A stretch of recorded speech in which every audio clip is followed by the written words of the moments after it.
السلام علیکم ورحمۃ اللہ وبرکاتہ۔ امید ہے کہ آپ تمام ہی حضرات خیریت سے ہوں گے۔ فرائیڈے کمنٹ باکس کے ایپیسوڈ نمبر 126 میں مفتی خالد قاسمی اپنے تمام بھائیوں بہنوں اور دوست و احباب کا تہہ دل سے استقبال کرتا ہوں اور امید کرتا ہوں کہ آپ تمام ہی حضرات خیریت سے ہوں گے، اور دعا بھی کرتا ہوں کہ اللہ رب العزت آپ کو ہمیشہ خوش رکھے۔ تو بہرحال فرائیڈے کمنٹ باکس کے سوالوں کا سلسلہ شروع کیا جا رہا ہے۔ یہ پہلا سوال ہم نے لیا ہے پہلوان کی طرف سے۔ یہ سلام اور دعا کے بعد کہتے ہیں کہ حضرت مفتی صاحب، میرے بھائی کے انتقال کو 20 دن ہو گئے ہیں اور بھابھی کی طبیعت خراب ہے، عدت کیسے پوری ہو؟ یہ انہوں نے سوال کیا ہے۔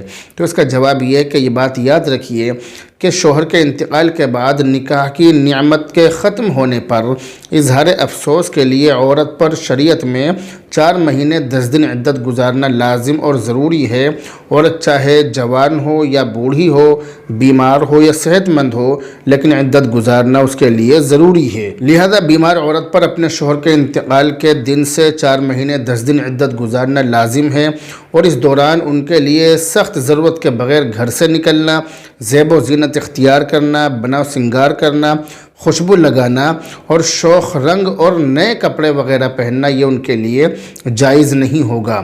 اگر بیماری کی وجہ سے ان کے لیے چلنا پھرنا مشکل ہو یا ان کے لیے کام کرنا مشکل ہو، تو اگر ان کے گھر کا کوئی اپنا عزیز ان کی تیمارداری کر سکتا ہو، ان کی دوا دارو وغیرہ کا انتظام کر سکتا ہو، تو وہ عورت اپنے شوہر کے گھر میں ہی رہے، اور گھر میں اگر کوئی نہ ہو اور خود بیماری کی وجہ سے وہ چلنے پھرنے کے قابل بھی نہ ہو، تو اس کے لیے اپنے قریبی کسی رشتہ دار مثلا بیٹا یا بیٹی کے گھر میں بھی عدت گزارنے کی گنجائش ہے، لیکن بہرحال ان کو عدت ضرور کرنی پڑے گی۔ ایسا نہیں ہے کہ بیماری کی وجہ سے وہ عدت نہ کریں، ایسا نہیں ہے، بلکہ ان کو عدت کرنی پڑے گی۔ اگلا کمنٹ زکریا عالم کی طرف سے، یہ کہہ رہے ہیں کہ کیا ہمارے نبی نے کسی کو کبھی تعویذ دیا ہے؟ ایسا نہیں، اللہ کے نبی علیہ الصلوۃ والسلام نے کبھی کسی کو تعویذ نہیں دیا ہے۔ اگلا کمنٹ صاحب عالم سعید کی طرف سے کہہ رہے ہیں، السلام علیکم مولانا صاحب۔ وعلیکم السلام۔ یہ کہہ رہے ہیں کہ ہمارے یہاں غیر مقلدین فجر کی جماعت کے فوراً بعد چھوٹی ہوئی سنت پڑھنے کے قائل ہیں، وہ دلیل میں یہ حدیث پیش کرتے ہیں، آپ اس کی وضاحت کر دیں۔ حدیث یہ کہ رسول اللہ صلی اللہ علیہ وسلم نکلے اور جماعت کے لیے اقامت کہہ دی گئی، تو میں نے آپ کے ساتھ فجر کی نماز پڑھی، پھر نبی کریم صلی اللہ علیہ وسلم پلٹے تو مجھے دیکھا کہ میں نماز پڑھنے جا رہا ہوں، تو آپ نے فرمایا قیس ذرا ٹھہرو، 2 نماز ایک ساتھ پڑھنے جا رہے ہو؟ تو میں نے کہا اے اللہ کے رسول، میں نے فجر کی دونوں سنتیں نہیں پڑھی تھی، تو آپ نے فرمایا تب کوئی حرج نہیں ہے۔ ترمذی شریف، یہ جو حدیث ہے یہ حدیث صحیح ہے اور ترمذی شریف کے اندر یہ حدیث موجود ہے۔ لیکن آپ نے جو سوال کیا ہے، اس سوال کا جواب یہ ہے کہ فجر کی جو 2 سنتیں ہیں، اگر کوئی شخص فرض سے پہلے نہ پڑھ سکے تو ان کے ادا کرنے کا طریقہ یہ ہے کہ انہیں سورج طلوع ہونے کے تقریباً 20 منٹ کے بعد ادا کرے۔ فرض ادا کرنے کے بعد انسان اپنی جگہ پر بیٹھا رہے، اللہ کا ذکر کرتا رہے، لیکن ہاں اگر کوئی اور کام ہو تو وہ اپنا کوئی اور کام بھی کر سکتا ہے، اور سورج طلوع ہونے کے بعد، سورج نکلنے کے بعد فجر کی سنتیں ادا کر لے، کیونکہ فجر کی نماز کے بعد کوئی نفل نماز جائز نہیں ہے یہاں تک کہ سورج طلوع ہو جائے۔ اور یہ بات یاد رکھیے کہ یہ جو فجر کی سنتیں ہیں، جب ان کو ہم نماز سے پہلے نہیں پڑھ پاتے ہیں تو پھر یہ نفل ہو جاتی ہیں، اور نفل نماز اس وقت میں پڑھنا یہ مکروہ ہے۔ اس لیے اگر فجر کی سنتیں رہ جائیں تو وہ سورج طلوع ہونے کے بعد ہی ادا کی جائیں گی۔ چنانچہ ترمذی شریف کے اندر اللہ کے نبی علیہ الصلوۃ والسلام کی یہ حدیث موجود ہے۔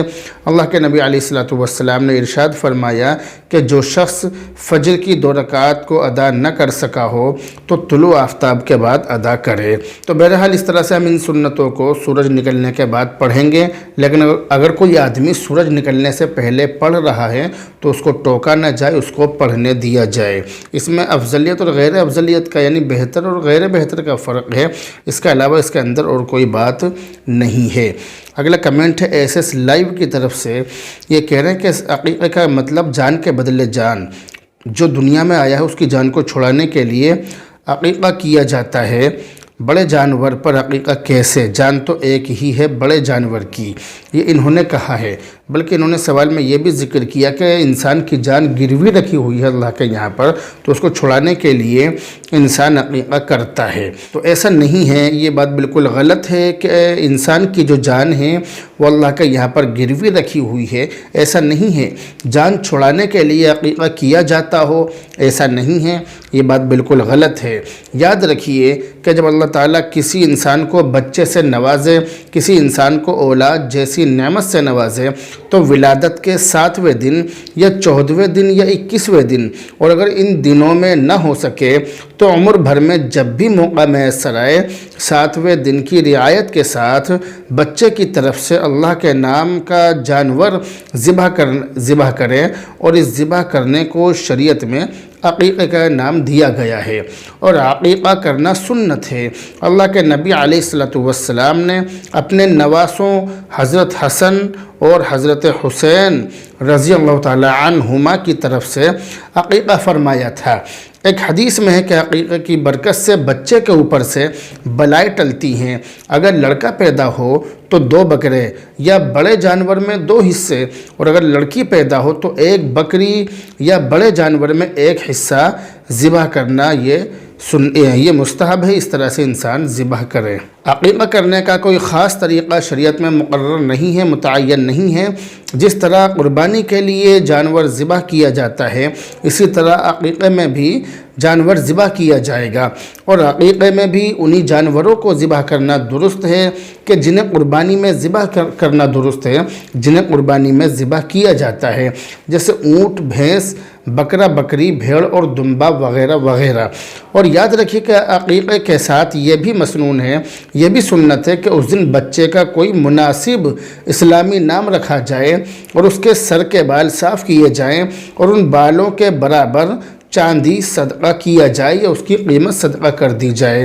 تو بہرحال یہ عقیقے کا مطلب اور عقیقے کا طریقہ ہے۔ جیسا کہ لوگوں میں مشہور ہے کہ عقیقہ کرنے کا مطلب انسان کا اللہ کے یہاں پر اپنے بچے کی جان چھڑانا ہے، انسان کی جان اللہ کے یہاں پر گروی رکھی ہوئی ہے، اور انسان عقیقہ کرنے کے بعد اس جان کو چھڑاتا ہے، تو ایسا نہیں ہے، یہ بات بالکل غلط ہے۔ شریعت میں اس طرح کی کوئی بات نہیں ہے۔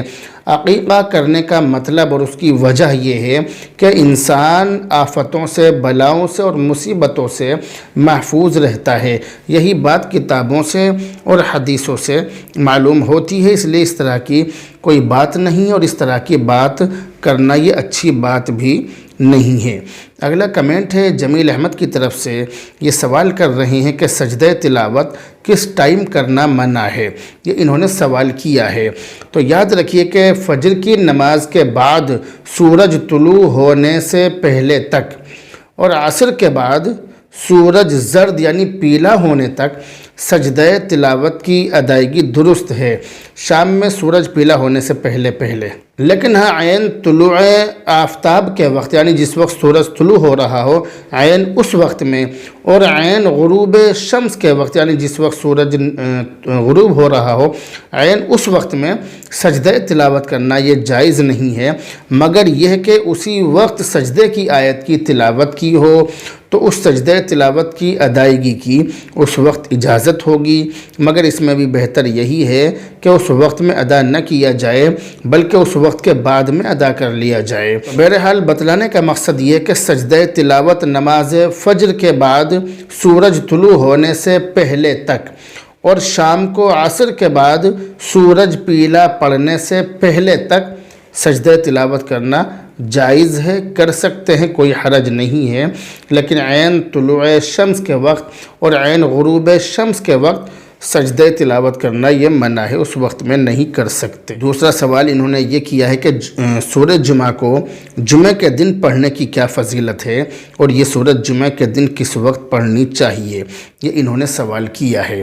اس سوال کا جواب یہ ہے کہ جمعہ کے دن سورہ جمعہ پڑھنے کی کوئی خاص فضیلت کسی حدیث میں وارد نہیں ہوئی ہے، لیکن ہاں صحیح احادیث سے اللہ کے نبی علیہ السلام کا جمعہ کی نماز میں سورہ جمعہ کی تلاوت کرنا یہ ثابت ہے، صحیح احادیث سے یہ بات ثابت ہوتی ہے۔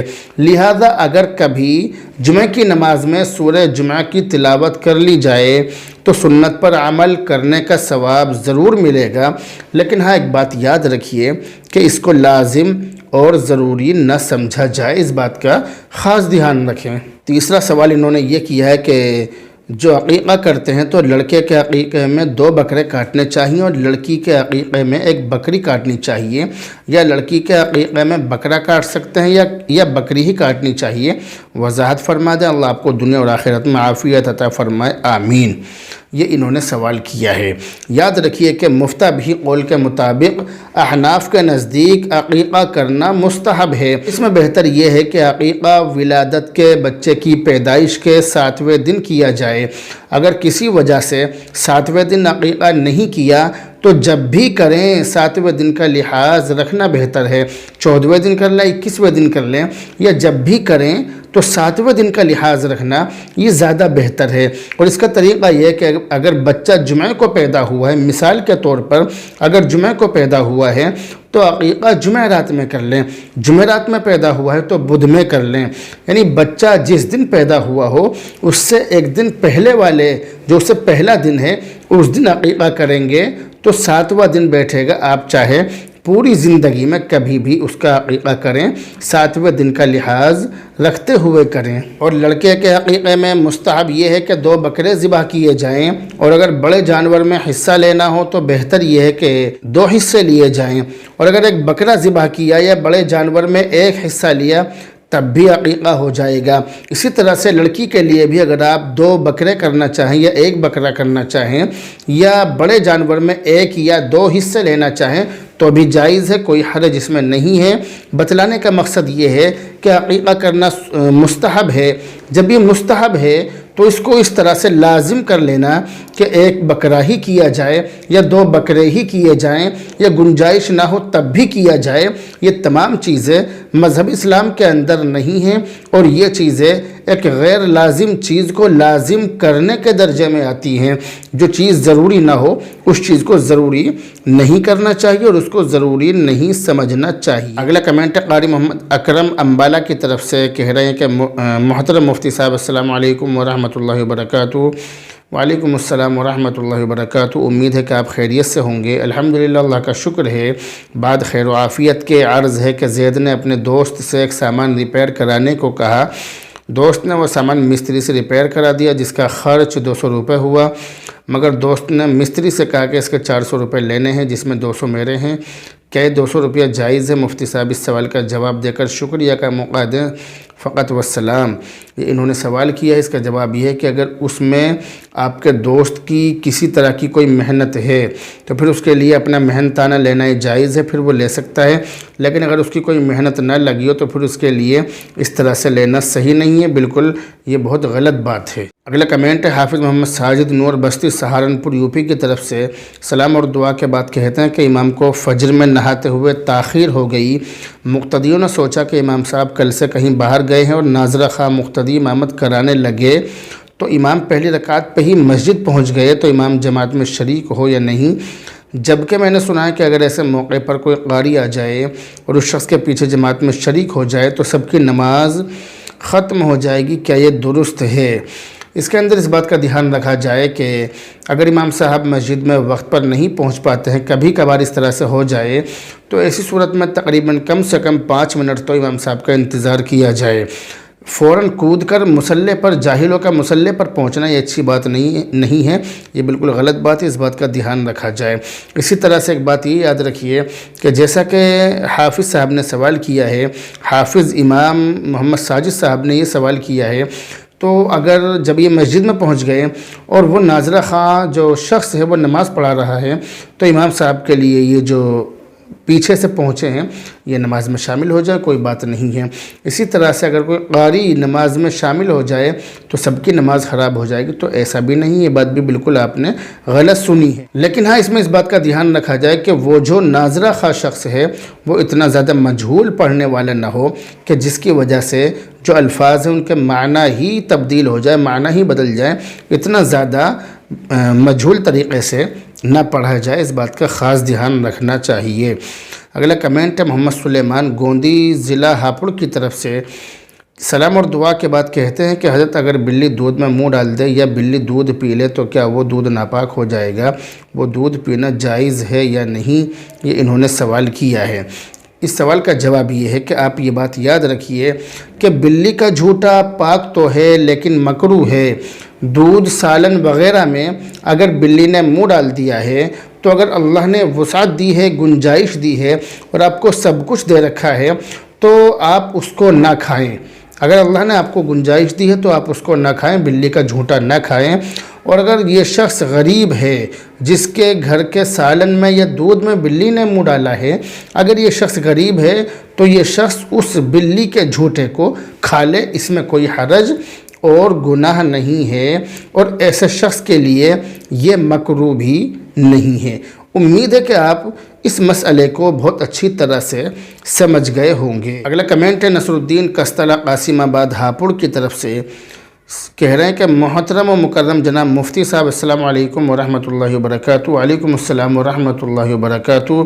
معلوم یہ کرنا ہے کہ نماز میں تیسری رکعت میں کھڑا نہ ہو کر بیٹھ گیا اور تشہد شروع کر دی، یاد آنے پر کھڑا ہو گیا اور نماز پوری کر لی، تو ایسی صورت میں کتنی تشہد پڑھنے سے سجدہ سہو لازم ہوگا؟ یہ انہوں نے سوال کیا ہے۔ تو یاد رکھیے کہ اگر کوئی شخص بھول سے تیسری رکعت میں بیٹھ جائے، تیسری رکعت کے لیے کھڑا نہ ہو، کھڑا ہونے کے بجائے کوئی شخص اگر بیٹھ جائے تو ایسی صورت میں حکم یہ ہے کہ یاد آنے پر فوراً کھڑا ہو جائے۔ پھر اگر 3 مرتبہ سبحان اللہ کہنے کی مقدار تاخیر اور دیر ہوئی ہو تو چوتھی رکعت میں تشہد پڑھنے کے بعد سجدہ سہو کر کے نماز پوری کر لے، اور اگر اس سے کم دیر ہوئی ہو، اس سے کم تاخیر ہوئی ہو تو ایسا شخص فوراً اگر وہ کھڑا ہو گیا ہے تو اس پر سجدہ سہو کرنے کی ضرورت اس پر لازم نہیں ہوگا، سجدہ سہو کے بغیر اس کی نماز ہو جائے گی، ایسی صورت میں سجدہ سہو کرنے کی ضرورت نہیں ہے۔ تو اس مسئلے میں خلاصہ یہی نکلا کہ اگر تیسری رکعت میں 3 مرتبہ سبحان اللہ کہنے کی مقدار دیر ہو گئی تو اس پر سجدہ سہو لازم ہو جائے گا، اور اگر وہ شخص، وہ امام صاحب جو ہیں وہ اس سے پہلے ہی کھڑے ہو گئے تو ایسی صورت میں ان پر سجدہ سہو لازم نہیں ہوگا۔ اگلا کمنٹ ہے محمد یعقوب بریلی سے، یہ کہہ رہے ہیں کہ حضرت کوئی بندہ کسی آستانہ یا مزار پر دعا کے سلسلے میں جانا چاہتا ہے تو کیسا ہے؟ کرنے والا تو اللہ ہی ہے، بالکل پیٹنٹ جواب دیجئے، جزاک اللہ خیرہ۔ محمد یعقوب بریلی سے جب سوال ہی بریلی سے آیا ہے تو جواب تو بہت زیادہ پیٹنٹ اور مضبوط دینا چاہیے اور دینا پڑے گا۔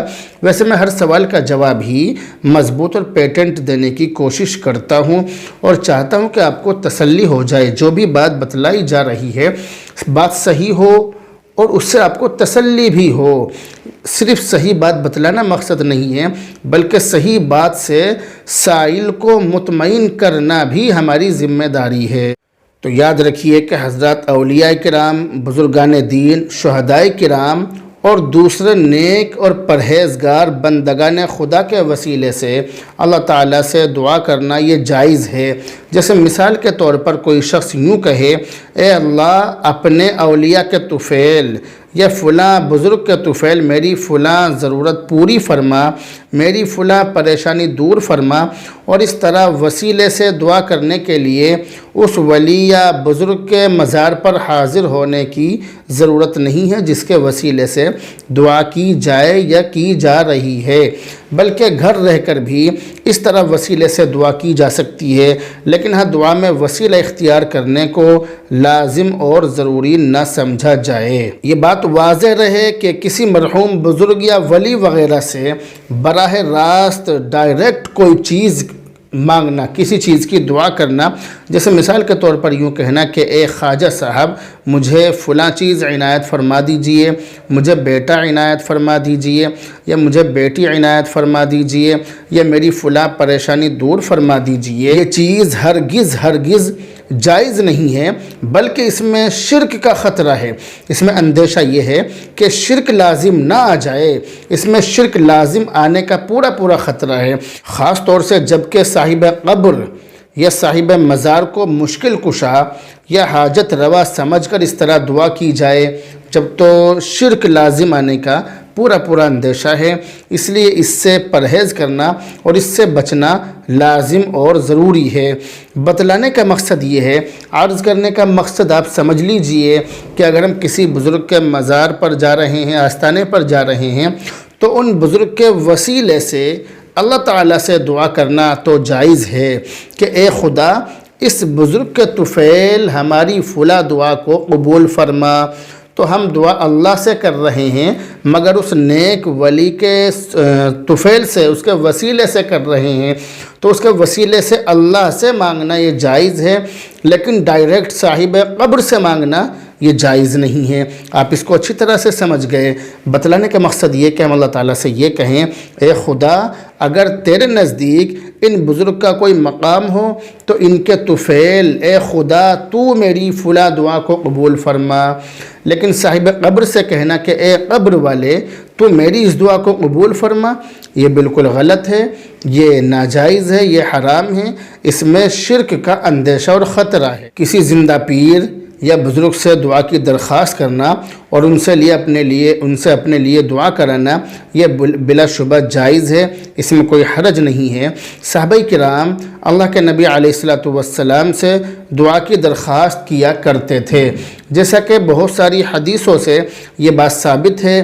بلکہ جب حضرت عمر رضی اللہ تعالی عنہ عمرہ کرنے کے لیے تشریف لے جا رہے تھے تو آپ نے ان سے فرمایا تھا کہ مجھے بھی اپنی دعاؤں میں شامل رکھنا بھولنا نہیں۔ حضور صلی اللہ علیہ وسلم کے روضے مبارک پر حاضر ہو کر حضور سے دعا کی درخواست کرنا بھی بلا شبہ جائز ہے، کیونکہ انبیاء علیہم السلام اپنی قبروں میں باحیات اور زندہ ہوتے ہیں اور زائرین کا سلام اور ان کی درخواستیں وغیرہ سنتے ہیں، اس پر پوری امت کا اجماع ہے۔ تو بہرحال بتلانے کا مقصد یہ ہے کہ ہم قبروں پر جا سکتے ہیں، جا کر قبروں پر ہم دعا اللہ سے ان بزرگ کے وسیلے سے مانگ سکتے ہیں، لیکن ان بزرگ سے یا صاحب قبر سے، صاحب مزار سے ہم دعا کریں تو اس کی گنجائش نہیں ہے۔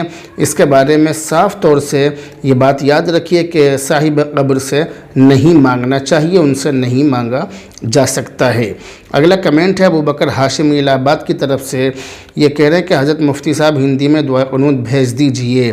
آپ کو دعائے قنوت ایسے ہی بتلائی جا رہی ہے، آپ اس کو یاد کر لیں اور اگر آپ چاہیں تو اپنے قریب کسی دکان سے آپ یہ کام کر لیں کہ ہندی کی جو نماز کی کتاب ہوتی ہے وہ کتاب خرید لیں، اس کے اندر دعائے قنوت ہندی میں لکھی ہوئی آپ کو مل جائے گی۔ تو بہرحال دعائے قنوت آپ کو بتلائی جا رہی ہے۔ اللہم انا نستعینک ونستغفرک ونؤمن بک ونتوکل علیک ونثنی علیک الخیر ونشکرک ولا نکفرک ونخلع ونترک من یفجرک اللہم ایاک نعبد ولک نصلی ونسجد والیک نسعی ونحفظ ونرجو رحمتک ونخشى عذابک ان عذابک بالکفار ملحق۔ یہ دعائے قنوت ہے، آپ اس کو یاد کر لیجئے، یہ وتر میں تیسری رکعت میں پڑھی جاتی ہے۔ اگلا کمنٹ ہے سرتاج انصاری بہار کی طرف سے، سلام اور دعا کے بعد کہتے ہیں کہ حضرت مفتی صاحب پیشاب بیٹھ کر کیا اور پانی کھڑے ہو کر لے سکتے ہیں یا نہیں؟ یہ انہوں نے سوال کیا ہے، تو اس کا جواب یہ ہے کہ پانی کھڑے ہو کر لے سکتے ہیں، لیکن اس بات کا دھیان رہے کہ پانی کی چھینٹیں انسان کے کپڑوں پر اور بدن پر نہیں آنی چاہیے۔ اگر وہ چھینٹیں انسان کے کپڑوں پر یا بدن پر آئیں تو ایسی صورت میں اس کے کپڑے ناپاک ہو جائیں گے، بدن بھی ناپاک ہو جائے گا۔ جہاں بھی وہ چھینٹیں آئیں گی وہاں سے دھونا اس کے لیے ضروری ہوگا۔ اگلا کمنٹ ہے محمد مسعود دیوبند ضلع سہارنپور یوپی کی طرف سے، کہہ رہے ہیں کہ حضرت میرا ایک سوال ہے، میری پھوپھی نے مجھ پر جادو کرا رکھا ہے، بہت پرانا جادو ہے، آپ اس کا کوئی اچھا سا علاج بتا دو۔ اللہ کے نبی علیہ السلام پر ایک یہودی نے جادو کر دیا تھا جس کے اثر سے آپ بیمار ہو گئے تھے، تو اس وقت سورہ فلق اور سورہ ناس یہ دونوں صورتیں ایک ساتھ نازل ہوئی۔ حضرت جبرائیل علیہ السلام ان دونوں صورتوں کو لے کر اللہ کے نبی علیہ السلام کی خدمت میں حاضر ہوئے۔ آپ صلی اللہ علیہ وسلم نے ان دونوں صورتوں کی تلاوت فرمائی تو آپ بالکل تندرست ہو گئے اور جادو کا اثر ختم ہو گیا۔ حافظ ابن قیم نے لکھا ہے، انہوں نے فرمایا ہے کہ ان دونوں صورتوں کو سحر، جادو اور نظر بد اور تمام آفات جسمانی اور روحانی کے دور کرنے میں بہت تاثیر ہے، بہت زیادہ اثر ہے۔ چنانچہ حدیث کی کتابوں میں جگہ جگہ اس کی صراحت ہے کہ رسول اللہ صلی اللہ علیہ وسلم سفر اور حضر میں یا جب بھی کوئی بیماری پیش آتی تو آپ یہ دونوں صورتیں پڑھ کر اپنے ہاتھوں پر دم کر کے سارے بدن پر پھیر لیا کرتے تھے۔ اور اللہ کے نبی علیہ السلام فرماتے کہ قل هو اللہ احد اور معوذتین کو، یعنی ان دونوں صورتوں کو سونے کے وقت اور پھر اٹھنے کے بعد اور جب صبح ہو اور جب شام ہو تو 3 مرتبہ پڑھ لیا کرو، تمہارے لیے ہر تکلیف سے امان ہوگا، ہر تکلیف سے، پریشانی سے، آفت سے، مصیبت سے، بلا سے محفوظ رہو گے، امان میں رہو گے۔ اور ایک روایت میں ہے کہ اللہ کے نبی علیہ السلام نے معوذتین کو، یعنی ان دونوں صورتوں کو، قل اعوذ برب الفلق اور قل اعوذ برب الناس، ان دونوں صورتوں کو ہر نماز کے بعد پڑھنے کی تلقین فرمائی ہے۔ تو خلاصہ یہ ہے کہ تمام آفتوں سے محفوظ رہنے کے لیے یہ دونوں صورتیں اللہ کے نبی علیہ السلام اور صحابہ کرام رضوان اللہ تعالی علیہم اجمعین کا معمول تھی۔ اسی طریقے سے کچھ دعائیں ماثورہ بھی ہیں جو شیطان سے اور ہر طرح کی مصیبت سے انسان کے لیے محفوظ رکھنے کا ذریعہ ہے، ہر طرح کی آفت سے انسان کو محفوظ رکھیں گی۔ اگلا کمنٹ ہے عمران خان گنگو، ضلع سہارنپور کی طرف سے۔ یہ کہہ رہے ہیں کہ حضرت ناپاکی کا پتہ نہیں چلا اور مسجد میں جا کر نماز پڑھ لی تو کیا حکم ہے؟ یہ انہوں نے سوال کیا ہے۔ تو اس سوال کا جواب یہ ہے کہ ناپاکی کی حالت میں نماز پڑھنے سے بعض مرتبہ انسان پر کفر لازم آ جاتا ہے۔ اگر کسی نے جان بوجھ کر اس خیال سے ناپاکی کی حالت میں نماز پڑھی کہ ناپاکی کی حالت میں نماز ہو جاتی ہے اور جان بوجھ کر نماز پڑھی، نماز کی تحقیر کے طور پر نماز پڑھی، نماز کی حقارت کی وجہ سے نماز پڑھی، یعنی نماز کو اس نے حقیر سمجھا، نماز کو اس نے ہلکے میں لیا اور اس اعتبار سے، اس وجہ سے اس نے نماز پڑھ لی، تو ایسی صورت میں اس پر ایمان اور نکاح کی دونوں کی تجدید لازم ہے۔ ہاں اگر انجانے میں ایسا کیا ہو تو پھر اس کے لیے ضروری ہے کہ وہ نماز کو لوٹائے، نماز اس کو لوٹانی پڑے گی اور توبہ استغفار کرنا بھی لازم اور ضروری ہے۔ اگلا کمنٹ ہے ارم ہاشمی کی طرف سے۔ سلام اور دعا کے بعد کہتی ہیں کہ حضرت مفتی صاحب حمنہ، ہانیہ، عمیرہ اور رمیثہ کے کیا معنی ہے؟ یہ انہوں نے سوال کیا ہے۔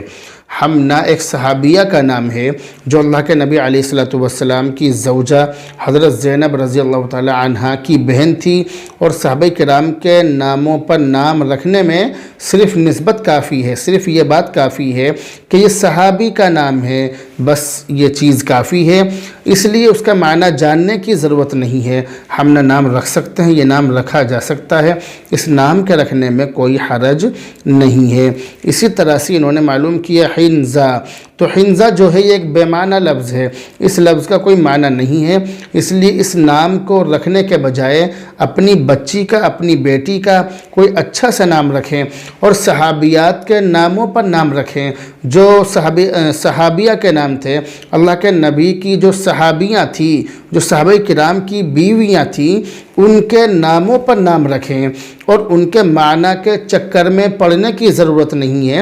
ان ناموں میں صرف یہ چیز کافی ہے کہ وہ صحابیہ کے نام تھے، ناموں کی نسبت کسی صحابی یا صحابیہ کی طرف ہونا کافی ہے، اس کے معنی کے چکر میں پڑھنے کی ضرورت نہیں ہے۔ ہانیہ یہ عربی زبان کا لفظ ہے، اس کے معنی ہے پر مسرت، خوش دلی، خوشحالی۔ یہ نام رکھا جا سکتا ہے، اس نام کے رکھنے میں کوئی حرج نہیں ہے، یہ نام بالکل صحیح ہے۔ اسی طرح سے عمیرہ ایک صحابیہ کا نام ہے، ان کا پورا نام عمیرہ بنت سہل بن رافع ہے۔